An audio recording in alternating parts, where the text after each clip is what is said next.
ಅಖಿಲ ಕರ್ನಾಟಕ ಭಾರತೀಯ ಮಾನ್ಯತೆ ಪಡೆದ ಮಹಾಪುರುಷ ಕರ್ನಾಟಕ ಚಕ್ರೇಶ್ವರ ಕಾಣ ಕಂಠೀರವ ರಸಿಕರ ರಾಜ ವರನ್ ನಡಸರ್ ಭೌಮ ಗಾನ ಗಂಧರ್ವ ಕಲಾ ಬ್ರಹ್ಮ ಕಲಾ ಕುಸುಮ ಕಲಾ ಶ್ರೇಷ್ಠ ಕಲಾ ಜ್ಯೋತಿ ಕಲಾ ಕೌಸ್ತುಭ ರಾಷ್ಟ್ರ ಪ್ರಶಸ್ತಿ ವಿಜೇತ ರಾಜ್ಯ ಪ್ರಶಸ್ತಿ ವಿಜೇತ ಫಿಲ್ಮ್ಫೇರ್ ಪ್ರಶಸ್ತಿ ವಿಜೇತ ಗೀತಗಾನ ಪ್ರಶಸ್ತಿ ವಿಜೇತ ಆಡು ಮುಡಿದಷ್ಟು ಒಪ್ಪಿಲ್ಲ ಅಪ್ಪಾಜಿ ಒಂದು ಪಾತ್ರವಿಲ್ಲ ಸೂಪರ್ ಸ್ಟಾರ್ ರಜನಿಕಾಂತ್ ಆಡೋ ವಿಶ್ವದ ಏಕೈಕ ಕಲಾವಿದ ಭಾರತ ಚಿತ್ರರಂಗದಲ್ಲಿ ಚಿತ್ರನಟ ಲಾಕ್ಡೌನ್ ಪದವಿ ಮಾಡಿದ ನಟ ಎಂದೆಂದು ಮರಲ್ಲ ಮುತ್ತು ಈ ಶರಮ್ನ ಅಣ್ಣ ನಕ್ಷತ್ರ ರಾಜ one and only doctor Rajkumar ಅವ್ರಿಗೆ. ಹೈ ಫ್ರೆಂಡ್ಸ್, ನಾವಿವತ್ತು ಸಂಪತ್ತಿಗೆ ಸವಾಲ್ ಫಿಲಮ್ ಬಂದಿದ್ದೀವಿ. ನಮ್ಮ ಹಳೆ ಗ್ಯಾಂಗ್ನ ಮೀಟ್ ಮಾಡ್ಬೋದು ಇಲ್ಲಿ. ಇವರೆಲ್ಲ ನಮ್ಮ ಹಳೆ ಗ್ಯಾಂಗು ಅಪ್ಪು ಫ್ರೆಂಡ್ಸ್ಗಳು. ಸೊ ಇವತ್ತೆಲ್ಲ ಬಂದಿದ್ದೀವಿ. ಅವ್ರು ಏನು ಹೇಳ್ತಾರೆ ಕೇಳೋದನ್ನ ಬನ್ನಿ. ಲಾಸ್ಟ್ ಬಬ್ರು ವಾಹನ ನೋಡಿದ್ದು ಅಣ್ಣ ರಿಲೀಸು, ಮತ್ತು ಸಂಪತ್ತಿಗೆ ಸವಾಲಿಗೆ ಬಂದಿದ್ದೀವಿ. Always and for ever doctor ರಾಜ್ಕುಮಾರ್ಗೆ ಜೈ. ಸಿನಿಮಾ ರಿಲೀಸ್ ಆಗಿ 51 ವರ್ಷಗಳಾಗಿದೆ. ಸಂಪತ್ತಿಗೆ ಸವಾಲ್ ಲಿಟ್ರಲಿ ನಾವು ಆಗಲಿ ಇದೆಲ್ಲ ಯಾರು ಹುಟ್ಟೇ ಇರಲಿಲ್ಲ ಸಿನಿಮಾ ರಿಲೀಸ್ ಆದಾಗ.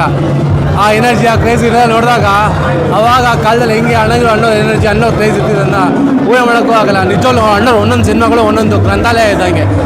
ನಾನು ಕನ್ನಡ ಚಿತ್ರ ಮಂಡಳಿ ಅಂತ ಒಂದು ರಿಕ್ವೆಸ್ಟ್ ಮಾಡ್ಕೊತೀನಿ, ಅಣ್ಣವರು ಸಿನಿಮಾ ಪ್ರತಿ ವರ್ಷ ಅವರು ಹುಟ್ಟುಹಬ್ಬಕ್ಕಾಗಲಿ ಒಳ್ಳೊಳ್ಳೆ ದಿನಗಳಲ್ಲಿ ನೆನಪುಗಳಿಗೆ ರಿಲೀಸ್ ಮಾಡ್ತಾನೆ ಇರಿ. ನಿಜವಾಗ್ಲೂ ಅವ್ರು ಒಂದೊಂದು ಸಿನಿಮಾ ಕಸ್ತೂರಿ ನಿವಾಸ ಆಗಲಿ, ಬಬ್ರುವಾಹನ ಆಗಿರಲಿ, ಸಾಕಷ್ಟು ಸಿನಿಮಾ 206 ಸಿನಿಮಾಗಳು ಏನಿದ್ದಾವೆ ಎಲ್ಲವೂ ರಿಲೀಸ್ ಆಗ್ತಾಯಿದ್ರೆ ಅದಕ್ಕೆ ನೋಡೋ ಸೆಲೆಬ್ರೇಷನ್ ಮಾಡೋ ಭಾಗ್ಯನೇ ಬೇರೆ. ಪಿಕ್ಚರ್ ನಮಗೆ ತುಂಬ ಸಂತೋಷ ಆಗ್ತಾಯಿದೆ. ಅಭಿಮಾನಿಗಳೆಲ್ಲ ಬರ್ತಾರೆ. ನನ್ನ ಹೆಂಡತಿ ಮಕ್ಕಳನ್ನ ಕರ್ಕೊಂಬಂದು, ನಮ್ಮ ಅಮ್ಮನೂ ಬಂದವ್ರೆ, ನಾನು ಚಿಕ್ಕ ಪಾಪು ಅದನ್ನು ಕರ್ಕೊಂಬಂದಿದ್ದೀನಿ. ಪಿಕ್ಚರ್ ಮಾಡ್ತಾರೆ ಎಲ್ಲರೂ. ಕನ್ನಡಿಗರ ಆರಾಧ್ಯ ದೈವ ಡಾಕ್ಟರ್ ರಾಜ್ಕುಮಾರ್ ಅವರು 52 ವರ್ಷ ಆದರೂ ಮತ್ತೆ ಇದೇ ಕ್ರೇಜ್ ಇದೆ ಅಂದರೆ ಅವರು ಎಷ್ಟು ಸೂರ್ಯ ಚಂದ್ರ ಇರೋವರೆಗೂ ಅವ್ರ ಹೆಸರು ಇದ್ದೇ ಇರುತ್ತೆ. ಡುಬಾಕ್ ಮಾಡೋ ನನ್ನ ಮಕ್ಕಳು ಯಾವತ್ತೂ ಇರಲ್ಲ. ಯಾವತ್ತಿದ್ರೂ ಅಣ್ಣವ್ರ ಮುಂದೆ ಯಾರೂ ಇಲ್ಲ. ಸುಮ್ಮನೆ ಏನೋ ಫೇಸ್ಬುಕ್ಕಲ್ಲಿ ಅದರಲ್ಲಿ ಇದರಲ್ಲಿ ಡುಬಾಕ್ ಹಾಕ್ಕೊಂಡು ಮೆರೀತಾರೆ. ಅದೆಲ್ಲ ನಡೆಯೋದಿಲ್ಲ.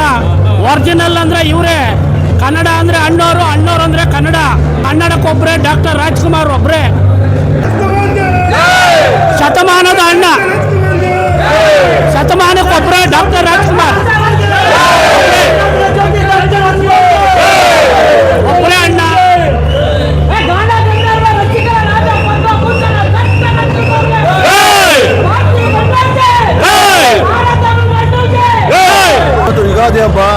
ಯುಗಾದಿ ಹಬ್ಬ ಬರೋ ತಿಂಗಳಲ್ಲ. ನಮಗೆಲ್ರಿಗೂ ಯುಗಾದಿ ಹಬ್ಬ, ಹೊಸ ವರ್ಷ. ಮತ್ತು ನಮಗೇನೋ ಒಂಥರ ಮಿಂಚು ಕುಡ್ಕೊಡ್ದಂಗೆ ಇದೆ ಸರ್. ಇವತ್ತು ನಮ್ಮ ಕನ್ನಡ ನಾಡಿಗೆ ಇವತ್ತೇನೋ ಹೊಸ ವರ್ಷ ಸರ್ ನಮ್ಗೆ ಇವತ್ತು. ಇದೇ ಥರ ನಮ್ಮ ಪ್ರಸನ್ನ ಚಿತ್ರಮಂದಿರ ಮ್ಯಾನೇಜರ್ ಕೇಳ್ಕೊಳ್ಳೋದು ಇಷ್ಟೇ, 3 ತಿಂಗಳಿಗೊಂದು ಫಿಲಮ್ ರಿಲೀಸ್ ಮಾಡಬೇಕು. 3 ತಿಂಗಳಿಗೊಂದು ಫಿಲಮ್ ರಿಲೀಸ್ ಮಾಡಿದೆ ಪ್ರಸನ್ನ ಥಿಯೇಟ್ರ್ವರೆಗೂ ಒಳ್ಳೇದಾಗುತ್ತೆ, ಥಿಯೇಟ್ರು ಉದ್ಧಾರ ಆಗುತ್ತೆ. ಇವಾಗೊಂದು ಜನ್ರೇಷನ್ ಒಳ್ಳೆ ಬುದ್ಧಿ ಕಲ್ತಂಗೆ ಆಗುತ್ತೆ ಸರ್. ಅಷ್ಟೇ ನಾನು ಕೇಳ್ಕೊತಾ ಇರೋದು. ಇವಾಗೊಂದು ಸಿನಿಮಾ ಕೋಟೆ ಮಾಡೋದು ಪ್ರಯೋಜನ ಇಲ್ಲ. ಕೋಟೆ ಮಾಡಿಬಿಟ್ರೆ ಏನಿಲ್ಲ, ಅದರಿಂದ ಉದ್ಧಾರ ಆಗ್ತಾ ಇಲ್ಲ. ಇಂಥ ಸಿನಿಮಾ ನೋಡಿ ಜನ ಬುದ್ಧಿ ಕಲಿಬೇಕು. ಅಷ್ಟೇ ಸರ್ ಕೇಳ್ಕೊಳ್ಳೋದು.